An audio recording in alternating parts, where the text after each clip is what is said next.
Hello, I'm Alek Avdikov, and welcome to the life and times of Frederick the Great.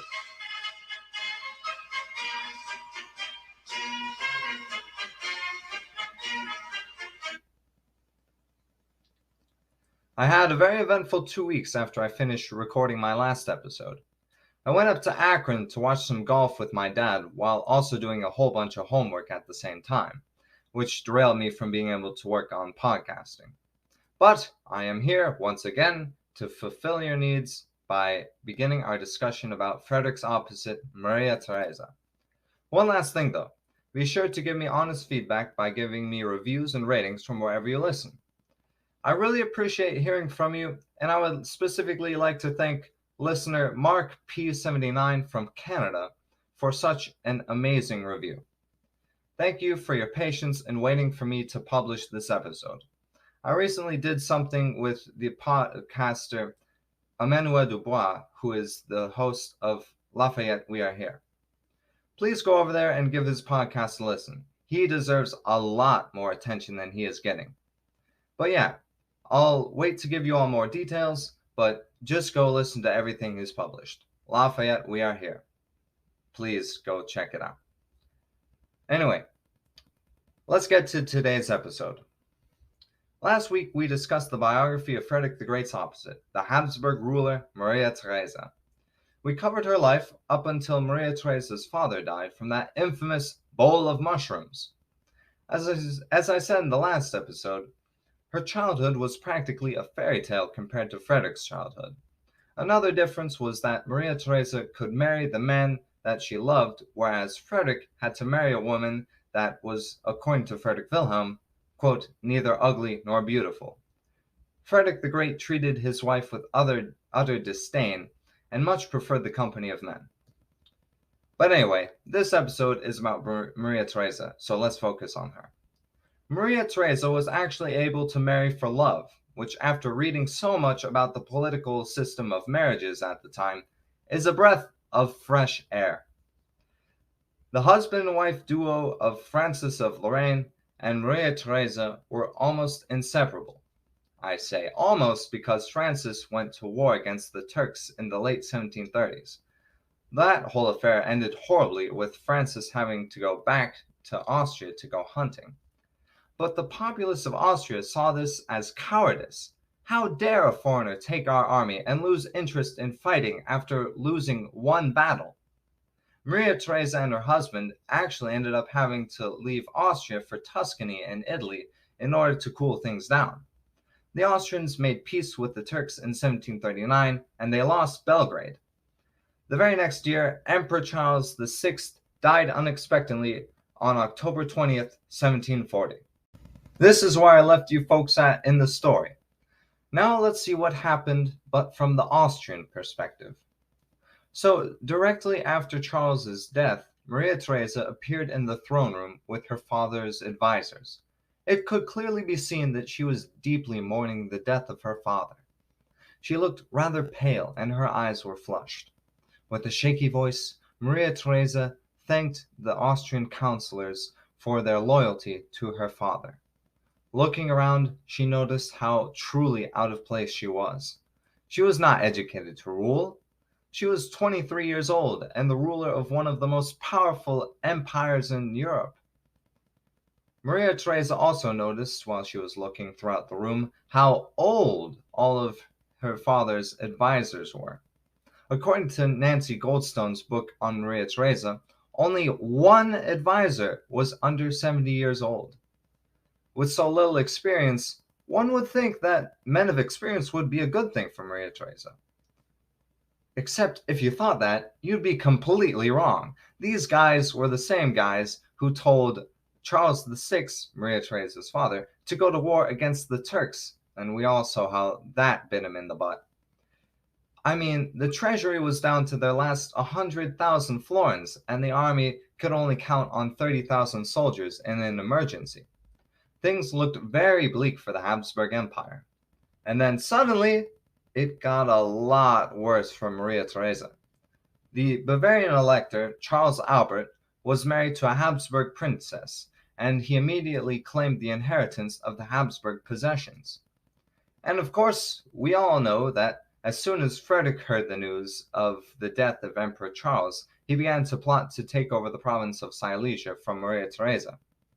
However, Maria Theresa stood firm that she should inherit the Habsburg throne.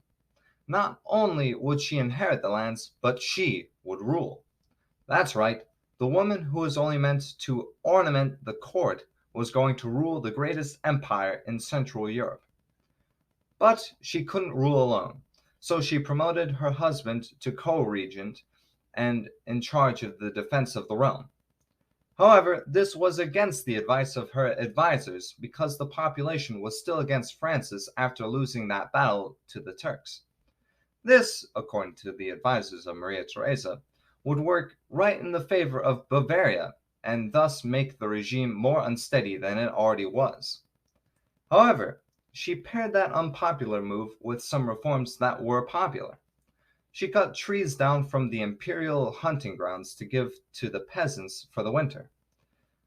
Illegal poachers in imperial forests would be forgiven so that more people could feed their families. There's a great quote from Robert Kahn's book called A History of the Habsburg Empire that describes how Maria Theresa's personality facilitated competence around her. Robert Kahn writes, quote, Maria Theresa, some poor appointments notwithstanding, came out better than her sons. Irrespective of her personal preferences, she selected competent men, even though their political philosophy was on major issues opposed to that of the empress. Maria Theresa, like Frederick, had a good eye for talent, and she would do her best to surround herself with competent people. However, the measures Maria Theresa made during this time were not enough to relieve the pressure of poverty, and a riot broke out in November of 1740. This riot was put down and did not shake the confidence of Maria Theresa. An English diplomat had a very spicy opinion of Maria Theresa. In a book called Frederick the Great and Maria Theresa from Hitherto Unpublished Documents, 1740 through 1742, which is a very short title indeed, the author, Duc de Broglie, writes, quote, Sir Thomas Robinson's opinion of Maria Theresa at this time was that she possessed far more capacity than might have been supposed from her want of experience, but that she was too hasty of temper, and inclined to rely too much upon the influence of her attractions of persons and matter. Oof, too hasty a temper, huh? I wonder if that could foreshadow an event that might happen in the future. Oh hey, a letter from Frederick II of Prussia saying that he will accept the Pragmatic Sanction. This surely won't send us into a false sense of security while he secretly builds an army to invade us. I mean, what are the odds that could happen? Frederick even used his influence to persuade Augustus III of Saxony and Poland to accept the Pragmatic Sanction. Francis of Lorraine, Maria Theresa's husband, even wrote to the Prussian ambassador, quote, Really, King Frederick is behaving like a father to the Queen and myself, and we shall never be able to repay our obligations to him. Once the rulers of Prussia and Saxony recognized the Pragmatic Sanction, the dominoes began to fall into place. England, Russia, Sardinia, and the papacy all agreed to the terms of the Pragmatic Sanction, but France was waffling. Cardinal Fleury, the really old guy who was in charge of France's foreign policy, had just reassured Emperor Charles back in January of 1740 that France had accepted the terms of the Pragmatic Sanction and would do nothing to violate it. But in November of the very same year, France had still not quite accepted the terms once Charles had died. This was the icing on the cake after that riot in November. The riot had shaken the confidence of the old Austrian ministers. However, Maria Theresa had the confidence of a lion. Her energy and ability to surround herself with competent people was something that the population of Austria admired. By the end of the month, the British ambassador described Vienna in, quote, perfect tranquility and submission to the new government, and most lively zeal for the service of the Queen. But the month was about to become December, and we all know what earth-shattering event happened that would forever change the face of Europe in December of 1740. If you don't know what I'm talking about, please go back to episode 22. It's time for war in Silesia. That's right, the First Silesian War began with the Prussian invasion of the Austrian province of Silesia. There was actually some intelligence that Prussia was going to invade that could have helped the Austrians prepare for the attack. But remember that Maria Theresa's advisors were all extremely old and were used to Frederick Wilhelm's policy of creating a massive army without ever actually using it. Maria Theresa was told, quote, "Do not be afraid. He will just be like his father, who all his life kept his gun loaded and never fired it once." But Frederick fired the shot and invaded Silesia on December 16, 1740, and basically captured the whole province within a month. On December 20th, 1740, the Prussian ambassador asked for an audience with Queen Maria Theresa. She refused to meet him and sent her husband in her place. The Prussian diplomat basically said that Austria has two options. Either give Silesia peacefully and Prussia will back Austria up with Prussia's allies, or war and Frederick will simply take Silesia by force. Francis of Lorraine responded by saying, quote, "The queen is not reduced to such despair that she must throw herself into the arms of a prince who enters her state as an enemy. Return then to your master, and tell him that, so long as he leaves one man upon the territory of that province, we will perish rather than treat with him. In short, screw you, Prussia." And we all know what happens next.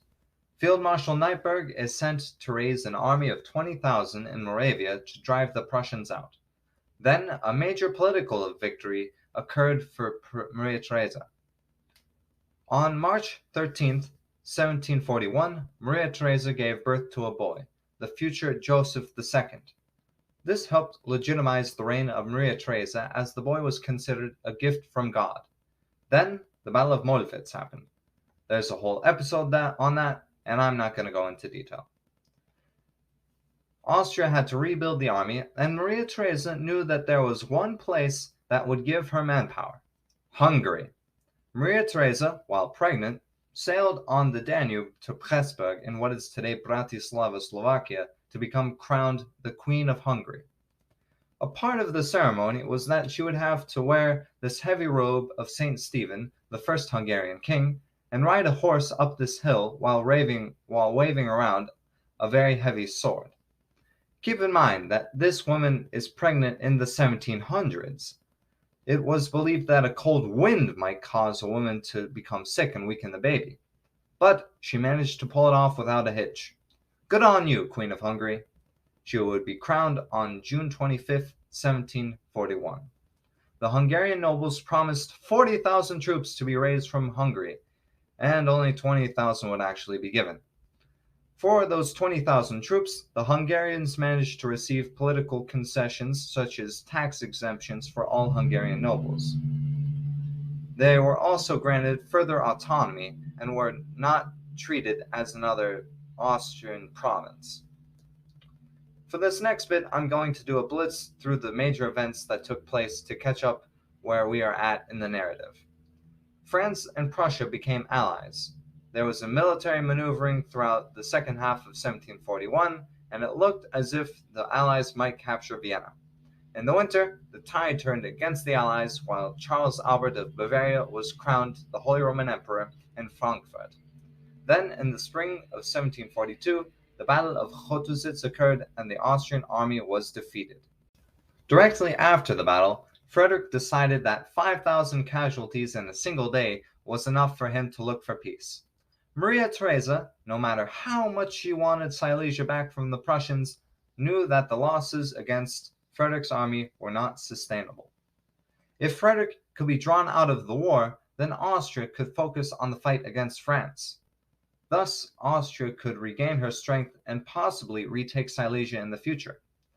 3 days after the Battle of Chotusitz on May 30th, 1742, Frederick wrote to the British ambassador to Prussia that perhaps an armistice could be brokered between himself and Maria Theresa. Negotiations began that summer, and they were intense.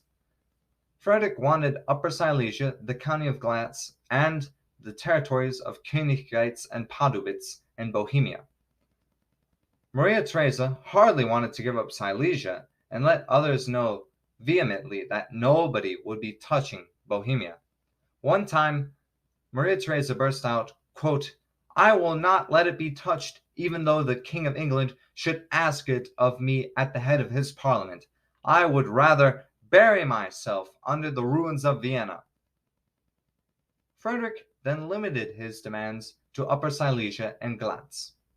Then, on June 11, 1742, the Peace of Breslau was signed that specified that Frederick would leave the war in exchange for Silesia. On June 13th, Frederick wrote a letter to the French minister Cardinal Fleury that complained about the performance of the French army, specifically the idea to divert attention away from Vienna and capture Prague. Frederick also thought the behavior of Saxony was poor at best. Frederick had disdain for his so-called allies, and that is one of the reasons why he left the war. Then, later in the summer, the Austrians and Prussians signed the Treaty of Berlin on July 28, 1742. This was the end of the First Silesian War. Maria Theresa was furious that she had to let Silesia go, especially after all those political concessions she gave to the Hungarian nobles. But it would be something she would have to live with. She had a war against France to focus on. Charles of Lorraine, the brother of Francis and the Austrian commander at Chotusitz, defeated a French outpost at Piszek in June of 1742. Throughout the rest of the year, the Austrians would try to recapture Prague from the French army. The tide was in favor of Austria once again. Even Augustus III could see the writing on the wall and pulled Saxony out of the war against Austria 2 months after the Treaty of Berlin. The rest of the year for the war in Bohemia would be focused on the siege of Prague. Austria would never manage to recapture the city by force. Instead, Cardinal Fleury wrote to the Austrians and asked if the French army could withdraw with honor. And so it was. In December of 1741, the Austrians retook the Bohemian capital. There would be war in Germany between France and Austria in 1743, but Frederick would be on the sidelines. Austria seemed to be on the ascendancy. Maria Theresa was making military and economic moves. Back in 1741, Maria Theresa's government began to undertake measures that promoted mercantilism and industry. Mercantilism is the economic theory that only a trade surplus will create wealth in the country. There were high tariffs that restricted the import of luxury goods. This economic policy was a step in the right direction, and the economy recovered from the absolute low it had under Charles VI. Maria Theresa also began educational reforms that, according to Robert Kahn's book on the Habsburg Empire, she deserves more credit for improving. Her educational reforms mainly affected lower levels and promoted basic literacy, but the overall impact on university-level education was limited. However, Maria Theresa was not progressive on all issues. She was famously anti-Semitic and did not give peasants many rights. Feudalism would not be fully abolished until 1848. She was an autocrat, and she did not believe in free speech or democracy. But compared to her father's rule, she was doing considerably better. I believe I shall have to leave you here. This marked the end of the First Silesian War, Austria on the rise, and Prussia sitting this war out. Will there be mutual peace between Austria and Prussia? Only time will tell. I believe that to conclude this week, I shall say that I hope you all have a great week ahead.